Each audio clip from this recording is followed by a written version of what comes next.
Boa noite, irmãos. Que a graça e a paz do nosso Deus abundem nas nossas vidas, estejam neste lugar, nesta noite, e que nós possamos verdadeiramente sentir alegria e liberdade para adorarmos e exaltarmos o nosso Deus, que é o Deus Todo-Poderoso, Criador dos céus e da terra. Quero também dar boa noite às pessoas que estão assistindo, acompanhando este culto, cultuando ao nosso Deus em suas casas. Que aí no lugar onde você está, você possa estar sentindo a presença do nosso Deus.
Também diz que pela graça sois salvos mediante a fé, e isso não vem de vós, é dons de Deus, não vem pelas obras para que ninguém se glorie, porque toda a glória do nosso Senhor, toda a glória do nosso Senhor Jesus.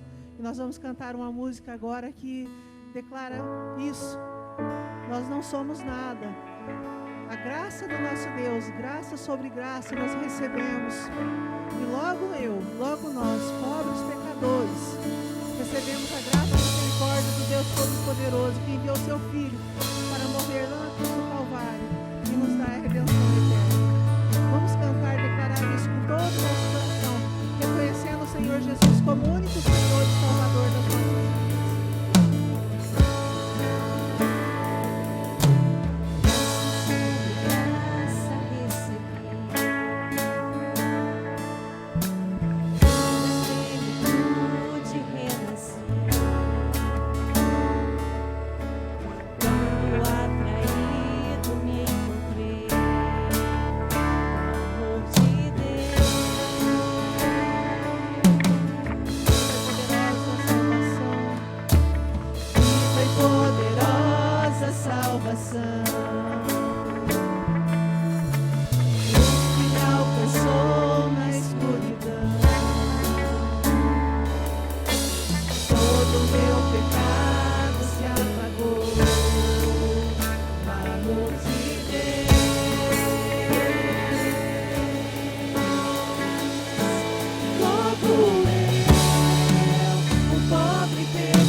Boa noite, amados, graça e paz do Senhor, que o Senhor possa estar te aquecendo, né, neste dia, aquecendo teu coração, neste dia gelado de inverno que nós estamos. Eu gostaria que você abrisse a tua Bíblia no Evangelho de Lucas, capítulo 24, do verso 13 ao 35, nós estaremos lendo nesta noite. Nossa última celebração, nosso irmão Gilmar, enquanto ministrava algumas canções, falou acerca dos discípulos a caminho de Emaús. E hoje, na série que nós estamos ministrando, Caminhando com Jesus, eu gostaria de falar justamente sobre esses discípulos a caminho de Emaús. E extrair aqui algumas lições preciosas para as nossas vidas. Preciosas em qualquer momento, mas principalmente neste momento atual que nós estamos vivendo. Momento onde muitas pessoas estão longe da caminhada com o Senhor, ou às vezes longe da caminhada com uma igreja física, né? E até por frustração, por feridas, por circunstâncias que se levantaram, pessoas que se encontram frustradas, desanimadas, ou passando por lutas em quaisquer áreas. E nós vamos compreender algumas lições valiosas do Senhor para a nossa vida.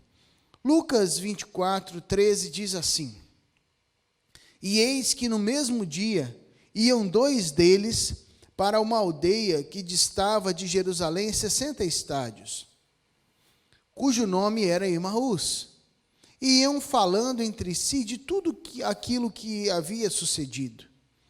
E aconteceu que, indo eles falando entre si, e fazendo perguntas um ao outro, o mesmo Jesus se aproximou e ia com eles.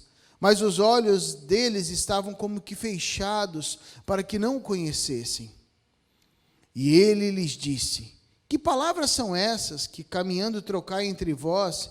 E por que estáis tristes? Respondendo um, cujo nome era Cleopas, disse-lhe: És tu só peregrino em Jerusalém e não sabe das coisas que nela têm sucedido nesses dias? E ele lhes perguntou: Quais? E eles lhe disseram: As que dizem respeito a Jesus Nazareno, que foi homem profeta, poderoso em obras e palavras diante de Deus e de todo o povo. E como os principais dos sacerdotes e nossos príncipes o entregaram à condenação de morte e o crucificaram. E nós esperávamos que fosse ele o que remisse Israel. Mas agora, sobre tudo isso, é já hoje o 3º dia desde que essas coisas aconteceram. É verdade que também algumas mulheres dentre nós nos maravilharam, as quais de madrugada foram ao sepulcro, e não achando o seu corpo, voltaram dizendo que também tinham visto uma visão de anjos que dizem que ele vive. E alguns dos que estavam conosco foram ao sepulcro e acharam ser assim como as mulheres haviam dito. Porém, a ele não o viram. E ele lhes disse: Honestos e tardos de coração, para crer tudo o que os profetas disseram. Porventura não convinha que o Cristo padecesse essas coisas e entrasse na sua glória? E começando por Moisés, discorrendo por todos os profetas, expunha-lhes o que a seu respeito constava em todas as Escrituras. Quando se aproximaram da aldeia para onde iam, fez ele menção de passar adiante, mas eles o constrangeram, dizendo: Fica conosco, porque é tarde e o dia já declina. E entrou para ficar com eles. E aconteceu que, quando estavam à mesa, tomando ele o pão, abençoou, e tendo-o partido, lhes deu. Então se lhes abriram os olhos, e o reconheceram, mas ele desapareceu da presença deles. E disseram um ao outro: Porventura não nos ardia o coração quando ele pelo caminho nos falava, quando nos expunha as Escrituras? E na mesma hora levantando-se, voltaram para Jerusalém, onde acharam reunidos os 11 e outros com eles, os quais diziam: O Senhor ressuscitou e já apareceu a Simão. Então os 2 contaram o que lhes acontecera no caminho e como fora por eles reconhecido no partir do pão. Vamos orar? Senhor, te damos graças pelo privilégio e oportunidade, Senhor, de estarmos aqui estudando a Tua palavra, nos aprofundando no conhecimento do Senhor e sendo transformados, ó Deus, pela renovação da nossa mentalidade. Fala conosco, Espírito Santo, ilumina os nossos corações para que possamos compreender o Teu querer, compreender a Tua vontade. Assim nós oramos, em nome de Jesus. Amém e amém. Caminhando com Jesus. É interessante, queridos, que já falei um pouco acerca deste contexto em outros momentos de Jesus, o que eles esperavam acerca do Messias, né? Não somente um salvador das nossas almas, das nossas vidas, um redentor, né? Alguém que perdoasse os nossos pecados, mas um líder, um rei aos moldes do rei Davi, algo nesse sentido. Por isso que é muito comum nós, enquanto estamos lendo a palavra, olharmos irmãos frustrados, né, com a expectativa que eles tinham acerca de Jesus. Esses dois irmãos aqui provavelmente eram judeus, né, que haviam se convertido, né? Se os dois não eram, pelo menos Cleopas, que é citado aqui, o era. Né? É interessante porque eles reconhecem Jesus no partir do pão, e nós vamos trabalhar isso, quando Jesus ele pronuncia uma bênção. E quando nós vemos, por exemplo, as duas multiplicações de pães e peixes, né, nós já temos um estudo acerca dessas duas multiplicações, que uma multiplicação é focada nos gentios, quando Jesus ele pronuncia uma bênção, né, ele abençoa, agradece o alimento, ali a expressão grega eulogel, né? Então é uma expressão comum gentílica. E quando Jesus, a outra multiplicação que acontece no terreno judaico, toda a significância da numerologia mesmo, de quantos cestos sobraram, para quantos eram, quantos pães e peixes, né? A expressão, quando Jesus dá graças, é eucaristel. Então é interessante, apesar de nós termos assimilado eucaristia, né, a expressão eucaristia como a celebração da Santa Ceia, e para nós o é, ela no original ela tem um sentido de bênção, de pronunciar uma bênção. Então é interessante, porque a expressão que Jesus utiliza com estes homens ali, quando ele está partindo o pão, já denota também a sua raiz, né, judia, e também que estes irmãos, nesse sentido, também o eram. E aqui, queridos, primeiro, a frustração é normal, passar por problemas é normal. Eu não estou aqui nessa noite para a gente malhar esses dois discípulos de Jesus, né, e dizer isso ou aquilo. Vamos aprender com eles, vamos analisar algumas questões que eles poderiam talvez ter agido de forma diferente. Mas antes de nós trabalharmos alguns pontos aqui, algumas reflexões surgem na minha mente, né, acerca desta ida desses discípulos a Emaús. Emaús era conhecida por suas fontes termais, né, por ser uma cidade quase que turística, né, então fontes de águas, onde provavelmente eles iam ali se banhar. Na prática, eles estavam indo para lá para relaxar um pouco a sua cabeça, e não há problema nenhum nisso, né? Mas é interessante, queridos. A primeira questão que eu vejo é que nós não devemos caminhar sozinhos. E eles não estavam caminhando sozinhos ali. Eu acho muito interessante, diante de problemas e dificuldades, muitas das nossas questões, elas podem ser resolvidas em conversa com uma pessoa de confiança ou com um bom amigo. Eu não estou dizendo que qualquer conversa resolve, e nem que todas as coisas podem ser resolvidas com uma conversa. Mas eu achei muito interessante que neste diálogo que eles estavam ali conversando, muitas das questões, muitas das ansiedades que nós temos em uma simples conversa, com uma pessoa de confiança, com um bom amigo, com alguém maduro na fé, questões o Senhor já nos dá orientação, ou nós já conseguimos lidar melhor com essas questões. Então fica uma primeira dica para nós não caminharmos sozinhos. Uma outra questão que me surge neste texto, nós não vamos desenvolver essas primeiras questões profundamente, talvez em um outro dia, é uma pergunta, queridos. Diante dos problemas, você costuma fugir ou encarar de frente? Eu não estou dizendo que é errado o ato desses dois discípulos irem a caminho de Emaús conversando, procurar um lugar de refrigério e descansar um pouco a cabeça. Às vezes nós precisamos disso mesmo. Mas a questão, queridos, é que nós temos atrás todos os outros discípulos recebendo anúncios. Então, note que eles citam lá à frente que algumas mulheres tinham tido uma experiência de uma visão sobrenatural, dizendo que Jesus estava vivo. Os outros discípulos estavam nessa expectativa, havia uma iminência, havia certamente uma preocupação de que a perseguição se intensificasse, uma vez que Jesus havia sido morto, deles continuarem perseguindo os discípulos de Jesus. Ou seja, na prática, não era apenas um gesto de procurar um refrigério, um descanso, mas nós podemos notar que talvez fosse uma fuga talvez por medo, talvez pela própria frustração elencada posteriormente, mas o fato é que estes homens estavam fugindo das suas responsabilidades, dos seus problemas, abandonando outros amigos.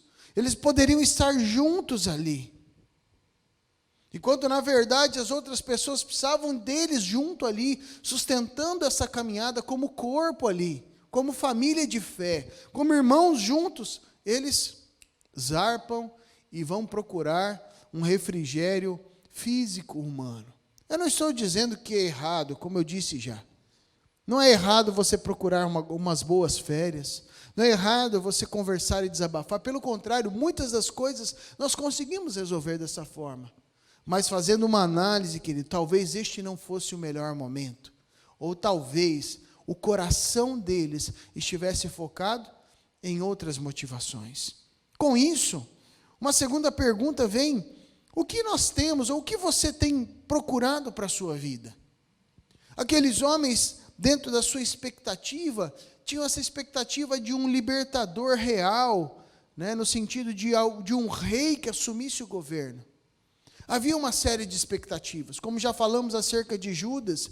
Judas tinha uma expectativa financeira, de um retorno financeiro muito grande em Jesus. De um retorno político também, no sentido de uma influência política, por ele ser alguém tão próximo a Jesus. Talvez esses discípulos esperassem sucesso, fama, satisfação, reconhecimento, riquezas. Talvez, por outro lado, eles só quisessem paz, alegria, felicidade, descanso, tranquilidade. Talvez nós temos procurado algumas questões para as nossas vidas, querido, que eu citei várias. Tem questões aqui que certamente nós precisamos ser curados e libertos. Há pessoas que fazem de tudo pelo sucesso, pela fama, se vendem. É complicado isso. Por satisfação carnal, pessoal, por reconhecimento, fazem tudo por dinheiro. Dinheiro é muito bom, queridos, mas dinheiro não é tudo. Dinheiro não compra felicidade. Sabe, amados, nós precisamos quebrar alguns paradigmas nas nossas vidas. Enquanto haviam irmãos ali, passando ainda pela iminência, pelas lutas, eles não estavam juntos ali naquela caminhada. Talvez você está em busca de paz, de alegria, de felicidade. Nossa última ministração de domingo, falamos um pouquinho acerca da felicidade, desta busca pela felicidade que nós encontramos em Jesus. Talvez descanso, tranquilidade. Mas eu quero te dizer que muitas vezes as nossas aflições não podem ser resolvidas com uma semana de férias. Talvez há questões que têm tirado a nossa tranquilidade, têm sugado as nossas energias, que não conseguem, não podem ser resolvidas apenas com um descanso, indo para um lugar com águas termais. Nós precisamos, queridos, caminhar juntamente com Jesus. Precisamos reconhecer Cristo na nossa vida, no nosso dia a dia. Ter um estrito relacionamento. O fato de nós não reconhecermos Jesus na caminhada não significa que Ele não está conosco. O fato de nós não vermos o agir de Jesus não significa que Ele não está agindo. O fato de nós acharmos que Jesus só age de determinada forma não significa que ele se submete aos nossos padrões. Isso aqui é muito importante, queridos. Estes homens estavam ali meio que extasiados com os problemas e tão envolvidos que não puderam reconhecer a Jesus. E aqui, abrindo um parênteses, eu sinceramente não sei se Jesus estava manifesto em uma aparência diferente. Eu acho um pouco difícil eu não reconhecer uma pessoa que eu caminhei junto com ela. Ou talvez o emocional deles estivesse tão transtornado que realmente eles não conseguiram compreender. Eu não sei o que de fato acontece. Mas Jesus, queridos, aparece àqueles homens como um ato de misericórdia, de amor, de afeto. Não sei inicialmente qual foi o propósito, mas nós vemos que Jesus transforma a desilusão daqueles homens em esperança. Talvez Jesus tenha escolhido aparecer àqueles homens justamente para trazer essa mudança no coração deles. Homens que estavam desiludidos da vida, à medida que eles encontraram com Jesus, foram confrontados por Jesus. Aquela desilusão dá lugar a uma esperança viva, que inclusive muda o caminho, o curso da jornada daqueles homens. Olha comigo o verso de número 21. E nós esperávamos, olha aqui, características de desilusão, já não esperam mais que ele remiria Israel, né? Mas agora já é o terceiro dia e nada aconteceu. É verdade que algumas mulheres, talvez aqui a hora que a gente lê, poxa, tem uma pontinha de esperança. Não. Diz que elas nos maravilharam, as quais de madrugada foram ao sepulcro. Daí no 23, não achando o seu corpo, voltaram, dizendo que também tinham tido uma visão de anjos, que dizem que ele vive.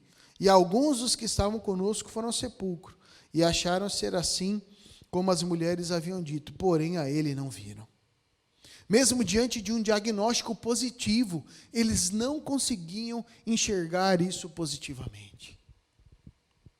Ora, se havia esta realidade, enquanto eles estavam ainda junto com os outros discípulos, mulheres que haviam tido uma experiência sobrenatural, onde anjos disseram, olha, Jesus vive, o corpo dele não está. Discípulos foram averiguar, realmente o corpo não está lá. A desilusão era tão grande desses homens, que mesmo diante de questões positivas, mesmo diante de um agir de Deus que estava acontecendo, sendo anunciado, estes homens continuavam desiludidos. Talvez, queridos, você se encontre desiludido nessa noite. Talvez você, minha irmã, está sem esperança devido a crises da sua vida. Crises interiores e exteriores, crises internas e externas, crises fruto da nossa própria reflexão, ou crises fruto de atitudes que você teve, que você está remoendo ainda. Crises exteriores, problemas do trabalho, problemas na família, problemas financeiros, profissionais, sentimentais, religiosos. Crises, queridos. Nós passamos por crises, por dificuldades. A questão é que nós precisamos recorrer a Jesus. Diante das crises, a nossa fé deve guiar as nossas vidas, porque senão nós estamos fadados a cair nesta mesma realidade destes dois discípulos, onde a esperança e a fé dão lugar a uma desilusão profunda. Pastor, eu já estou em desilusão. Não tem problema, querido. Porque eu quero te dizer que o Deus a quem nós servimos é aquele que transforma desilusão em esperança. Quando Ele vai fazer isso? Não sei, querido. Deus, Ele faz onde Ele quer, na hora que Ele quer e do jeito que Ele quer. Vou repetir essa expressão. Deus faz onde Ele quer, na hora que Ele quer e do jeito que Ele quer. Jesus caminha com aqueles homens, e como se Ele se revelasse a eles, né? Quando Ele se revela àqueles homens e desaparece, diz o verso 33, que aqueles homens recobraram a esperança. O agir de Deus é poderoso. Deus é um Deus que opera milagres, que transforma as situações, transforma a desilusão em esperança, mas Ele age na hora que Ele quer, da forma que Ele quer, queridos, e onde Ele quiser. Diz o texto no verso 33, que eles se levantam naquele momento, voltam para Jerusalém, acham os 11 reunidos, e eles começam a testemunhar daquilo que aconteceu com eles, como eles foram reconhecidos no momento onde Jesus dá graças, parte o pão. Sabe, amados, não subestime aquilo que Jesus pode fazer na tua história. Pelo contrário, essa noite é uma noite de você voltar os seus olhos para Deus, buscar o Senhor e dizer: Senhor, aquece o meu coração, a minha vida. Tira toda a desilusão, toda a amargura, toda a decepção, toda a angústia, e devolve a esperança de volta ao meu coração. Talvez este tempo de pandemia minou as tuas esperanças. É tempo de você voltar os teus olhos para Jesus, que é uma esperança onde nós podemos alicerçar as nossas vidas. Talvez a desilusão é tão grande que ela já gerou no teu coração incredulidade. Pastor, eu não consigo crer mais. Estou desiludido com a religião. Estou desiludido com a igreja. Estou desiludido com Deus, com Jesus. Eu quero te dizer que podemos sentar e conversar. Talvez a desilusão tenha a ver com uma visão errada que as pessoas até passaram acerca de Cristo, da vivência do reino de Deus. Podemos marcar um horário, você pode sentar conosco, entre em contato. Vamos conversar sobre isso. Mas para aquietar o teu coração de antemão, o Jesus a quem eu sirvo, Ele transforma a incredulidade em experiência. Este é o segundo momento dessa ministração. Jesus transforma a incredulidade em experiência. Por que não em fé? Porque a fé, ela não precisa de experimentar. Eu simplesmente creio. Mas Jesus, Ele pega aqueles homens que eram incrédulos, que estavam com o coração endurecido, machucado, desanimado, e Jesus dá uma experiência àqueles homens. Note no versículo 25 e 26, que Jesus ele começa a relatar, trazer à memória todo o ensino intelectual que eles haviam recebido, toda a base de ensinamento. Jesus ele diz assim: honestos e tardos de coração para crer tudo que os profetas disseram. Porventura não convinha que o Cristo padecesse essas coisas e entrasse na sua glória? E ele continua a partir do 27, diz o texto que ele começa a declarar tudo o que dizia a respeito dele mesmo no Antigo Testamento. Jesus está aqui trazendo as bases de fé daqueles homens, aquecendo novamente as bases de fé daqueles homens, para que quando eles tivessem a experiência, aquela incredulidade pudesse ser rompida de uma vez por todas. A incredulidade ela é rompida à medida que eles têm uma experiência real e pessoal com o Cristo ressurreto. Verso 31 diz que se abrem os olhos e eles o reconhecem e Jesus desaparece da presença deles.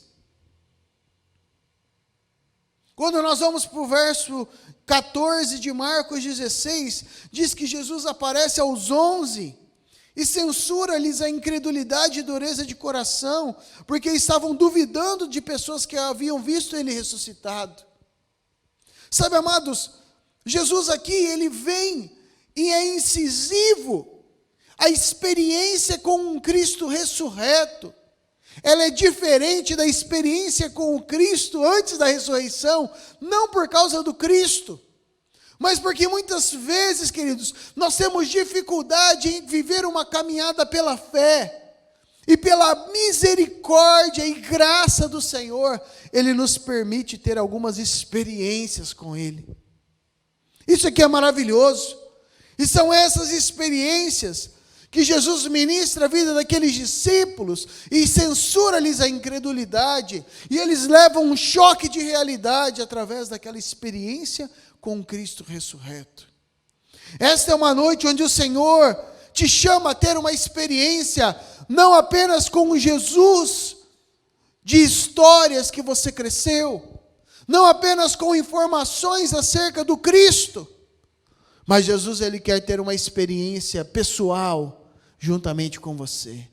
O chamado de Deus para as nossas vidas é de nós termos um relacionamento real e pessoal com o Cristo ressurreto, com aquele que está vivo, com aquele que venceu a morte, com aquele que ressuscitou, com aquele que nos redimiu, nos transformou. O Senhor nos chama a ter um relacionamento real com Ele, não apenas uma experiência religiosa.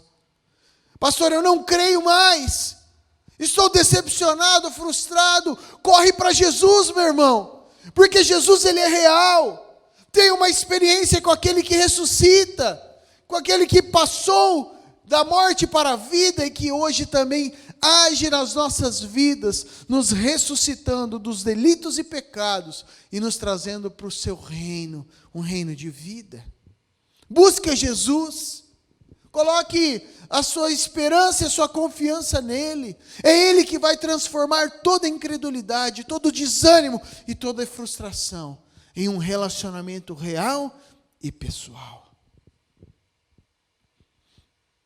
Em terceiro e último lugar, Jesus, queridos, mesmo diante de pessoas que não havia fé ali, mas Jesus, através dessa experiência pessoal, nos faz enxergar o sobrenatural. Diz o texto no verso 35, que os discípulos, quando eles retornaram, eles se encontraram com os 12, eles contaram o que aconteceu no caminho e como fora por eles reconhecido no partir do pão. Em outras palavras, eles contaram a experiência sobrenatural que eles haviam tido com Jesus. Jesus aparece num corpo glorificado, de forma diferente. Eles tiveram uma experiência sobrenatural. Agora, este sobrenatural não é o que nós temos visto por aí. Vivemos uma banalização do sobrenatural, uma banalização dos dons espirituais, da unção de Deus. Sabe, amados, pessoas que às vezes caem na unção de Deus, recebem isso, oram em línguas, a cada culto é um flash, é uma realidade diferente. E eu tenho uma grande dificuldade, não com os dons espirituais, mas com pessoas que estão na unção de Deus, mas não têm as suas vidas transformadas por este Deus da unção. E aí a pergunta que eu faço, será que é a unção de Deus? Ou é mera atuação carnal? Sabe por quê, queridos? Porque quando nós reconhecemos Jesus, nossa vida muda de caminho. Quando há um encontro real com Cristo, quando há a unção de Deus na nossa vida, quando Paulo se encontra com Jesus, ele fica cego e a vida dele nunca mais é a mesma. Quando a unção de Deus é derramada ali em Atos dos Apóstolos, pessoas foram transformadas e impactadas. Que unção é essa que só funciona nas quatro paredes de um templo físico? E o seu efeito e validade só perdura até sair da porta do templo. Sabe, queridos, o Senhor nos chama a enxergar um real sobrenatural que vem da presença dEle. Não ficarmos preocupados com o sobrenatural, nem ficarmos buscando meramente isso, mas entender que quando o Senhor quer agir, Ele faz a hora que Ele quer, onde Ele quer, do jeito que Ele quer. A nossa vida não é mais a mesma. O sobrenatural de quando a palavra de Deus transforma o nosso caráter, de quando no momento de oração eu me reconheço a minha situação de pecador e me arrependo dos meus pecados. Ou seja, quando eu reconheço Jesus na jornada da vida, não há como a minha vida permanecer da mesma forma. Mesmo homens que eram incrédulos, homens que estavam desanimados com a vida, quando eles reconhecem Jesus, no mesmo instante, eles não continuam na jornada para depois conversar, na mesma hora a vida deles muda. O caminho muda, a direção muda. O Senhor nos chama, mais uma vez, queridos, a termos um encontro real com Ele, uma vivência real com Cristo, a não sermos apenas espectadores, uma multidão, mas sermos verdadeiros discípulos e discípulas de Cristo Jesus. Homens e mulheres que não apenas têm um relato intelectual, mas que têm um encontro real, pessoal, com o Cristo ressurreto. Quero te convidar a fechar os teus olhos e curvar a sua cabeça. E a conversar com o Jesus ressurreto dentre os mortos. Porque Ele te chama a ter esta experiência, esta realidade para a tua vida. Ah, Paizinho querido, doce Jesus, nós apresentamos as nossas vidas, nos colocamos diante de Ti, Senhor. Há situações, há crises que abalam a nossa jornada, abalam muitas vezes até a fé, Senhor, porque a fé não está 100% pautada no Senhor. Mas essa noite nós queremos voltar os nossos olhos para Ti, Senhor, como discípulos e discípulas do Senhor. Voltarmos para a simplicidade da jornada contigo. Oh Espírito Santo de Deus, há pessoas que estão em crise emocional, estão num momento de dificuldade das suas vidas, mas que este seja um momento de um encontro profundo com o Senhor. Ah, Jesus, alcança esses irmãos que já estão beirando a incredulidade, ou já estão na incredulidade, alcança, Senhor Jesus. E da mesma forma que o Senhor operou com esses 2 discípulos, a minha oração é que o Senhor opere em cada um de nós, Senhor, transformando a desilusão em esperança, a incredulidade em experiência, e nos fazendo enxergar o sobrenatural, não para que possa haver uma idolatria de sensações, mas para que possamos ser impactados e transformados pela Tua presença. Alcança os nossos irmãos, alcança as nossas vidas, assim eu oro e te agradeço, no nome de Jesus, amém e amém. Estenda suas mãos, e agora, amada igreja, que a maravilhosa graça do Senhor Jesus, que o perfeito amor de Deus, o nosso Pai, que a comunhão e as consolações do Espírito Santo repousem sobre a tua vida, hoje e sempre, amém e amém. Que Deus te abençoe, meu irmão e minha irmã, vai na graça e na paz do Senhor Jesus.